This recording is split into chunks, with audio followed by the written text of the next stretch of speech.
When Canon first launched the EOS R6, it was the perfect full-frame mirrorless camera, on paper.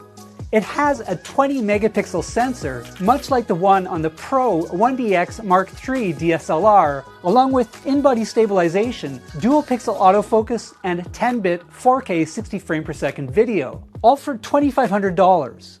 While the small body handles great, it doesn't dissipate heat well. On top of that, video dynamic range is below rival Sony and Panasonic models. Canon released the R6 at the same time as the 8K capable R5, and both are powerful mirrorless cameras, but the R6 has plenty of competition.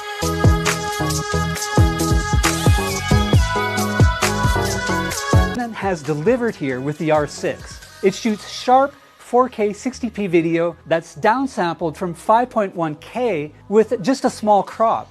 If you shoot in Canon's C-Log or HDR-PQ modes, it'll also shoot 10-bit video internally. That's a huge improvement over the EOS R, which only shoots 8-bit 4K at up to 30 frames per second with an awful 1.8 times crop. The R6's specs make it a top pick for video. At around room temperature, you can shoot 4K at 30 frames per second for up to 40 minutes, or 4K 60p for 30 minutes. After it stops, you have to wait a long time, often 10 minutes or more, before shooting again. I never shoot clips longer than just a few minutes, and neither do lots of other people. Versatile choice for video. The small size and flip-out screen make it great for vlogging or run-and-gun shooting. Canon's dual pixel autofocus worked great, locking onto my subjects with minimal focus hunting. Eye and face tracking is faster than before, though the focus itself occasionally lagged behind the tracking boxes in the display. Canon's video autofocus is now a bit behind Sony's a7S III, but it's close.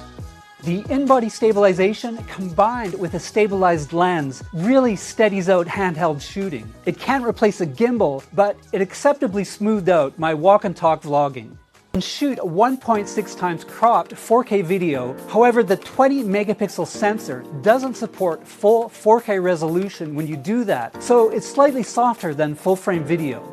Fully manual or fully automatic video shooting modes with no aperture or shutter priority options. Many videographers prefer shutter priority, and the EOS R6 would work particularly well in that mode thanks to new, finer f-stop settings.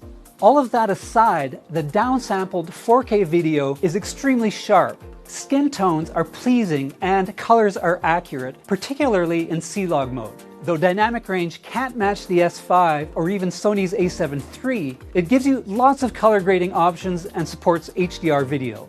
It uses the RF mount, and since the launch of that system, Canon has released a total of 15 lenses. They range in price from $400 to $3,000, so in just 2 years, Canon has developed a very respectable lens lineup. The R6 is relatively light at 680 grams with a battery and memory card, or just 20 grams more than the EOS R. It has a perfect sized grip, so I could carry it and shoot with full confidence. There's an effective stabilization system that the EOS R sadly lacked. However, the fact that it's stuffed into such a small body no doubt contributed to the infamous heating problem. The EOS R's gimmicky touch bar has been thankfully killed and replaced with a classic joystick, and you have all the buttons and dials needed for full manual control. If you're not happy with the stock setup, you can reprogram any button to do whatever you want. In place of the R5's top display, the R6 has a simple mode dial. Frankly, I prefer that. It makes it easier to switch between the different shooting and video menus. Things aren't so nice. Even Sony has improved its historically lousy menus with the a7S III, but Canon hasn't changed its ponderous and confusing system for a decade. As with the EOS R, the touchscreen flips out and rotates, letting you operate it from any angle, including toward your own face. You can use the display to touch select for autofocus or run the menu system. The OLED electronic viewfinder is sharper than the one on Panasonic's S5 with 3.69 million dots compared to 2.36 million. It's noticeably sharper and a bit brighter. As for storage, the dual high-speed SD memory card slots are fast enough for this camera. They don't deliver the insane speeds of CF Express cards, but you won't pay the insane prices either. Canon's new battery for the R6 has more capacity than before and is cross-compatible with the EOS R and many Canon DSLRs. As for ports, you get microphone and headphone jacks, a USB-C charging port that can extend shooting times, and unfortunately, a micro rather than a full-sized HDMI port. If photos are more your thing with just a bit of video on the side, the R6 is a top-notch pick. It can shoot at a superb 12 frames per second with a mechanical shutter or 20 frames per second in silent electronic mode with continuous autofocus enabled. Canon's dual-pixel hybrid phase detect autofocus system is reliable and faster than ever for photos. In tricky situations with moving subjects, it can nail focus consistently. The AI-powered eye and face tracking is also more reactive, so it locks onto subjects nearly as well as Sony's autofocus. That makes it great for sports, street photography, and other types of shooting. As it stands, Canon and Sony are neck and neck when it comes to autofocus and far above other rivals.